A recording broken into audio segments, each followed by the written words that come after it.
كاميرات المراقبة تفضح سرقة كرة كأس إفريقيا الرسمية من طاقم منتخب الجزائر. في تفاصيل هذه الفضيحة، فجرت واقعة سرقة كرة كأس إفريقيا الرسمية جدلا واسعا داخل الأوساط الرياضية، بعدما كشفت كاميرات المراقبة ملابسات اختفاء كرة رسمية خلال مباراة الجزائر وغينيا الاستوائية التي أجريت مساء الأربعاء بملعب الأمير مولاي الحسن بالرباط ضمن منافسات كأس إفريقيا.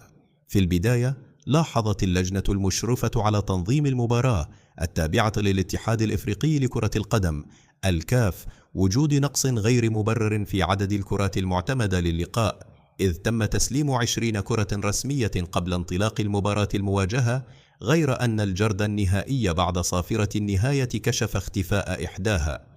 لاحقا جرى الرجوع إلى تسجيلات كاميرات المراقبة داخل مرافق الملعب، حيث تأكدت الشكوك بشكل قاطع، إذ أظهرت اللقطات قيام أحد أعضاء الطاقم الجزائري بأخذ كرة من كرات البطولة ومحاولة إخفائها.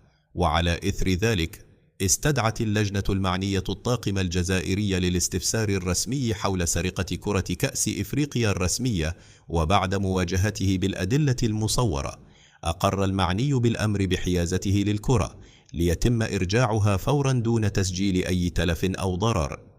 ورغم انتهاء الواقعة إداريا، فإنها أثارت استغرابا كبيرا لدى المتابعين، خصوصا أن لوائح كأس إفريقيا تنص بوضوح على تمكين المنتخبات من عدد كاف من الكرات المخصصة للتداريب، مما جعل كثيرين يعتبرون ما وقع تصرفا غير مبرر ولا ينسجم مع أخلاقيات المنافسات القارية.